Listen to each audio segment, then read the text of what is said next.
Hello, everyone. Welcome in. This is part 2 of being authentic as a spiritual lesbian. So I'm just going to be going through some of my experiences of how I've been more authentic as I start to live more intentionally, connect with my spirituality, with expression, with sexuality, and just some things I have recently learned about being authentically me. And these exact points may or may not resonate with you and your life, but maybe you can take some lessons from them or apply them into your own life in some way, or just have a little chat with me. So if you haven't seen part 1, go ahead and watch it right up here. I go through, I think, 5 different points of things that I do to live more authentically. And today I have 3 points to get through. And I don't know, maybe more will come up as we start discussing. So the first thing that I do that allows me to really step into my own power and disregard some societal beliefs and expectations, especially with being a lesbian, I feel like, at least for me, there's been so many thoughts and so many things I've done in the past to try to prove that I'm a lesbian, whether it's to myself or to others. And I'm just so done with that. I've realized that no matter what I do and who I am and how I express myself, there's always going to be people that are just mean or don't believe that I'm actually gay. I realize that no matter what I do, it's not going to change some people's minds, and I am not here to just please everybody. That is absolutely not what the fuck I am here to do. So one of the things I do that feels very authentic to me and makes me really happy, but may be one of those things that is looked at as less gay, and some people just will not understand, and that's okay. But that is showing platonic intimacy and platonic love through emotions or through physicality, whatever it is, with people I am not attracted to in a romantic or sexual way, and or those who I'm just friends with. My definition of intimacy may be different than yours. Mine is just depth and connection, and that can be on an emotional level,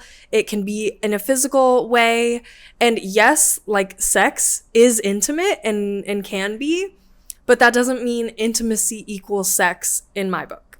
So I can have such deep, intimate relationships with my friends, and those relationships can be romantic in their own sense, but not coming from a place of physical attraction or sexuality. As long as me and this other person are on the same page, I love showing love to my friends. And that includes men. And I think that's where people sometimes get confused. I cuddle with my friends. I cuddle with my male friends, with my female friends, with anyone. Not anyone, but I mean the people I am close to and that I care about and that I'm friends with. And that doesn't have to mean anything more than just physical affection in a platonic way. It doesn't have to be sexual or romantic. Even letting someone know that they look amazing today, whether that's a guy or girl or whoever, compliments and saying something about somebody's appearance doesn't inherently have to mean sexual or romantic, or you're wanting something more than friends. I think we put things in such black and white terms in society, and we think that romance and attraction in other ways can't exist platonically. And that is just not the way us dynamic humans work. You may not be sexually attracted to someone or want to go out on dates with them, but you may just love their energy and feel very fulfilled by that and feel that there's depth in your connection that you have with them, or just feel so inspired by their creativity and feel that they are just so beautiful because of the way they express themselves or their art that they do or something. All of this can exist without us, again, wanting to date this person or wanting to have sex with them. There can be such gray area in a very clear and understood way by the people that are involved, that relationships that are platonic can still be just as deep, or a lot of times a lot deeper than the people we are involved with in a more than friends kind of way. And I just thought of another point to add on to this because I feel like it kind of relates. And this is being friends with your ex, which is a whole conversation on its own. Everyone has like strong opinions on this topic. But for me, I've never understood why that's like a thing that we learn and in society, that like we shouldn't be friends with our exes. Not saying you should always be friends with all your exes, fuck no. But I don't know, it just doesn't make sense to me that like we have to lose someone in our life just because they're an ex, just because we dated before.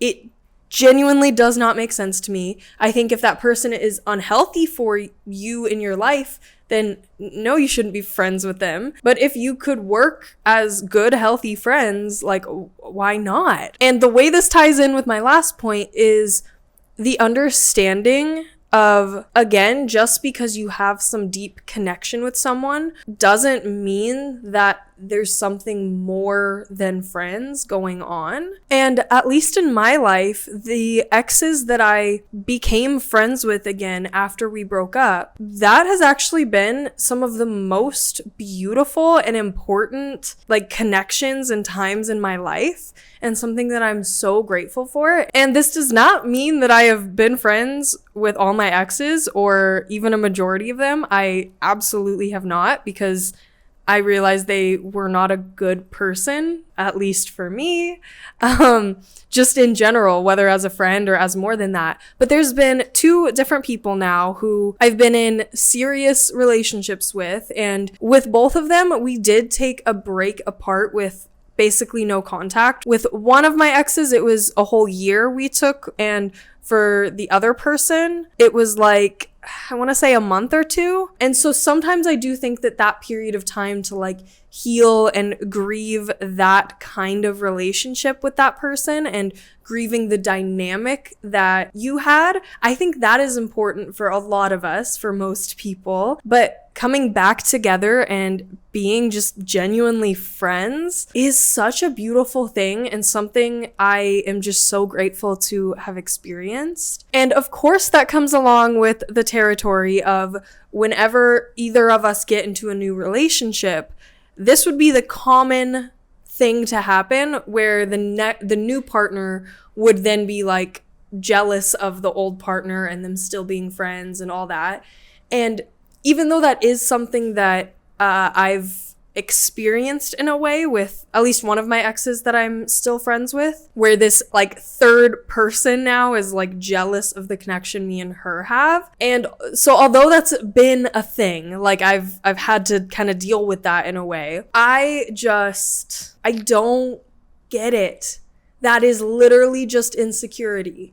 Like, it's okay. Here's the thing. It's either insecurity within themselves. Like someone thinks, oh, my partner's going to cheat on me because I'm not good enough. So it's either that, or it's insecurity within the relationship where they don't have trust within that other person, their partner, with them saying, oh no, we're just friends, don't worry about it. Like either they think they're lying or they're insecure within themselves. So it's like one of the two. Either you need to get yourself in check or you need to like build more trust within your relationship, or that person's not right for you if you don't have trust for them. Or if you genuinely think they're lying to you, like that's not a good person to be with. This might seem harsh, but I kind of see that problem as insignificant for the most part. And any situation I can bring to mind right now, if someone was with me and was jealous of one of my friends, I wouldn't be with that person. And I mean jealous in a way where they are acting upon that. We all can experience jealousy. That's like not a bad feeling to have, but it's like if the conversation went any different with a partner than them coming to me and just saying, hey, like I'm feeling some jealousy, can we kind of talk about this and maybe like see what's going on, or see ways that like we could put more effort into our relationship, or like something where as long as they never fucking ask me to like do anything else than what makes me feel authentic, as long as they fuzz just went up my nose. As long as they're not trying to change who I am, and vice versa, as long as I never try to change who they are, then of course we can discuss it. Of course there can be boundaries. Of course there can be, different ways of like going about things. But if someone is acting upon and reacting to the feeling of jealousy in an unhealthy way, fuck no, red flag, I'm out. I'm out.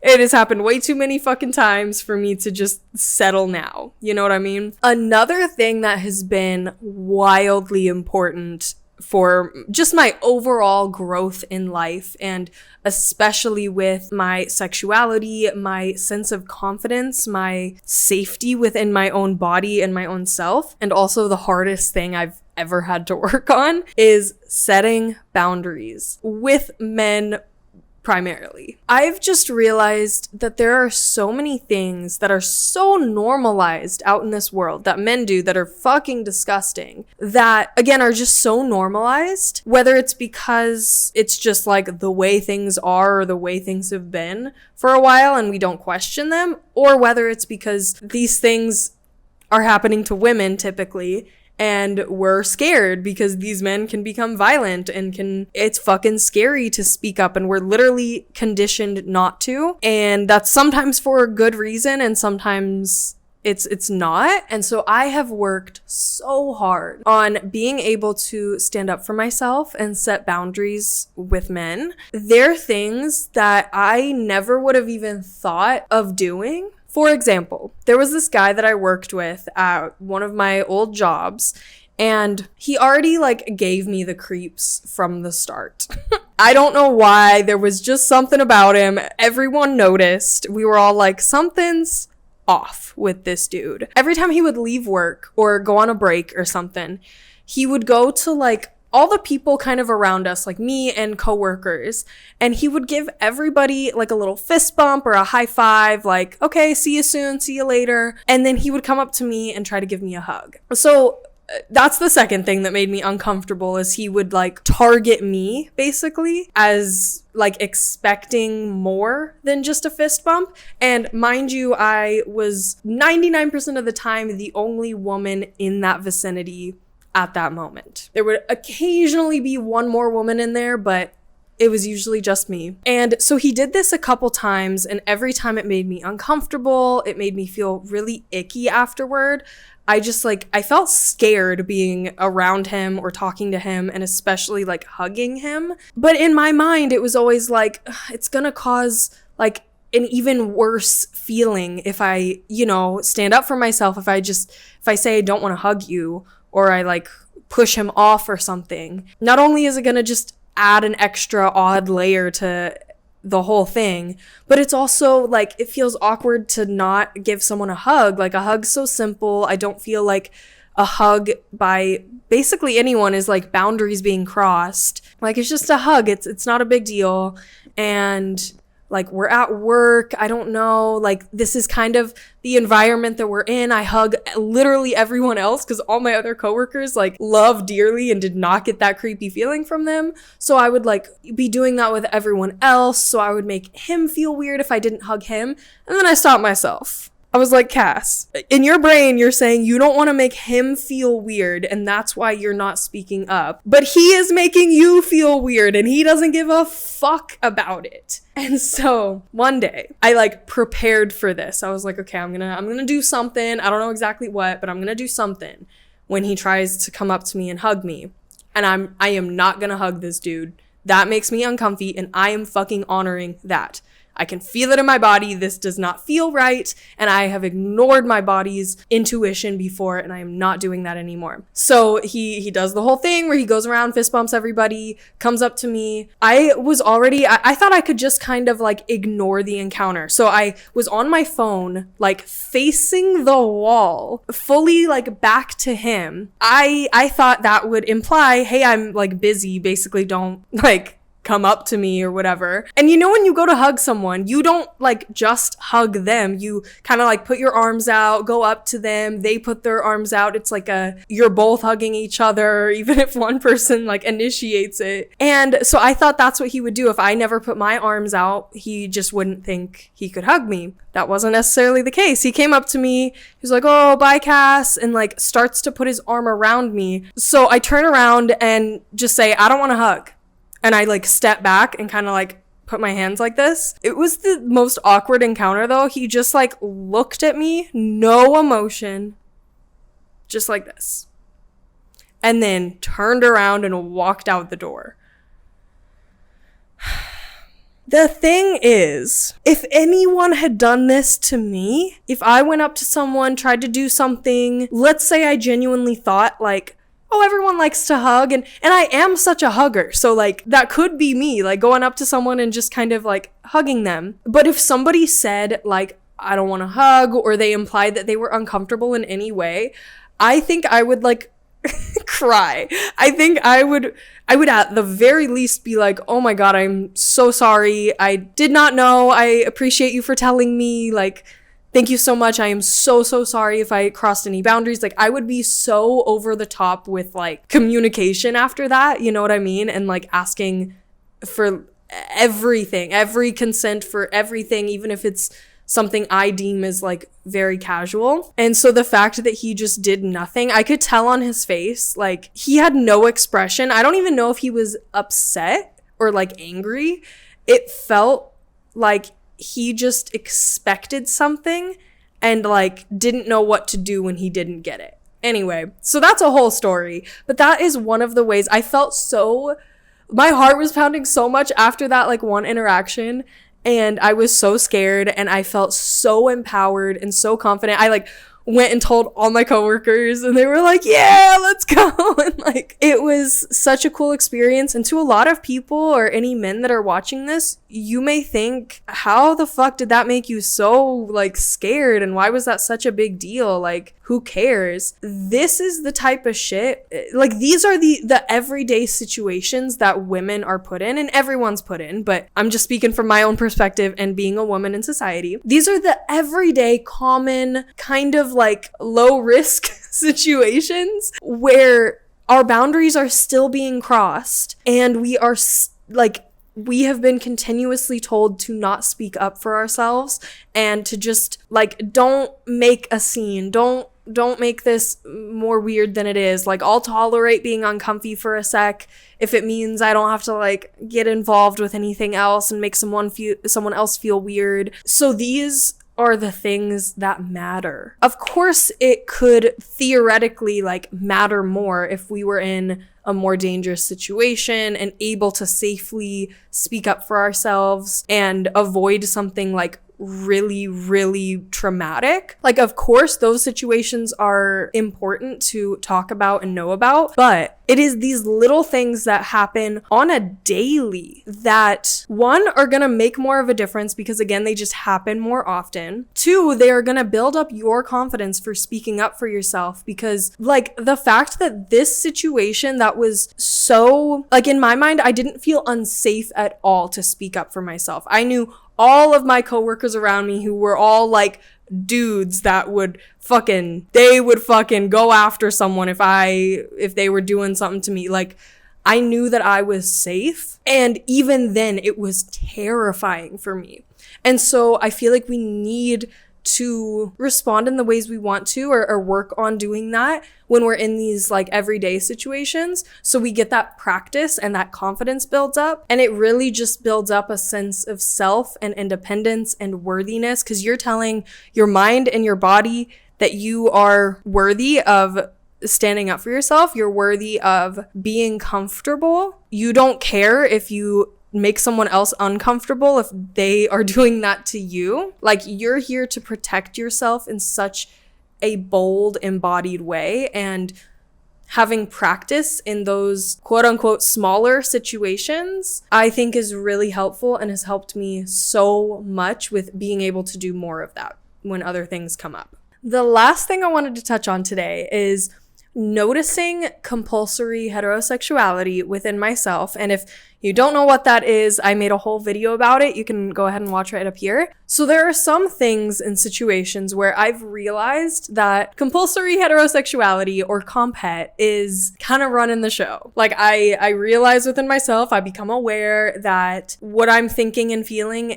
has been conditioned into me, that this is my experience of being a woman in a man's world and wanting the approval of men, wanting to be attractive towards men, and that not necessarily actually being authentic and what I actually want, but it's conditioned into me to be the thing that I think I want. And so even though there are a lot of things within this that I feel like we can work through and remind ourselves that none of this is like true and we don't need the approval of men, I feel like with awareness and with self-love and with honoring what is healthy for you, I think there can be a healthy way to express those desires that you have in you, even if they stem from some conditioning. This mostly ties in with my spicy sites. Again, there being primarily male fans on there. I realized that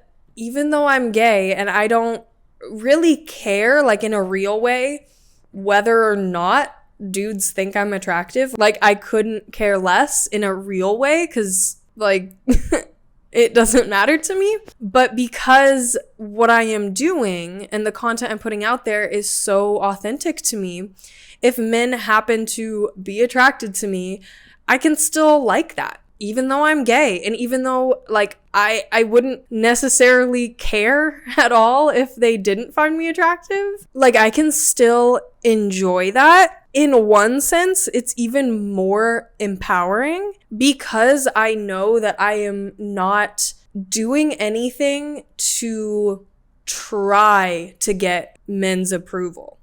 I am not like dressing in a way that I think men find attractive. I am not, even the content I put out there, I'm not necessarily like doing content that I think men will like. I am literally just doing the things that I enjoy. I'm expressing myself the way that I like. And if people happen to be attracted to that, fucking awesome, cool. And so I feel like with this, as long as you know where you're coming from, as long as there's not a tendency to, again, do things for male praise, male approval, then I don't think there's anything wrong with like still enjoying when you do get male approval. And what I was touching on before, I didn't finish my thought, this sometimes can be more empowering because again, I'm not doing it for that purpose. And also, especially with being a lesbian, this could sound harsh, and this is definitely coming from my ego. I'll be straight up with this. But the more men that find me attractive, and I can tell them, like, I don't want you, is awesome. The fact that, like, men have told me that they are, like, jealous of the women I've been with is just, I feel like putting women on this pedestal. Not that anyone should be on a pedestal, like, actually and in reality, but I don't know, it's kind of a cool feeling to like not be available to men, especially when I'm talking about the ones that are attracted to me. I think it's cool. I don't know why. It's like validating my sexuality because I get to validate my own sexuality. Like I get to say, no, I don't want you. No, I'm not attracted to you. No, I don't like dick. Like I get to say those things, and I think that's something I was like so afraid of saying before, and I didn't like know that that was true, and it's just been such a long journey and shit.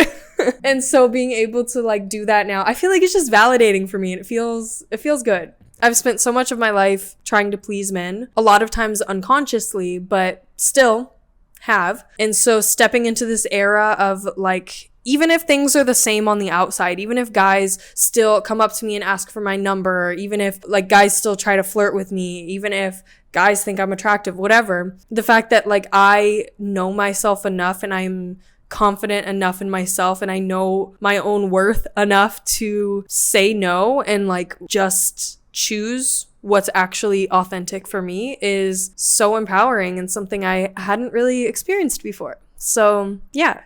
That's another like boundary thing too that ties in with the last point. So I hope you gained something from this, and I would love to hear your thoughts. Any other ways you like live authentically, whether you're spiritual, whether you're lesbian or not, or your thoughts on just some of the points that I made. If you have some stuff to add, I would love to read some comments. So I appreciate you so much. If you enjoyed this video, then you can go ahead and watch this one next, because I think you'll like it, and I will see you guys later. Bye.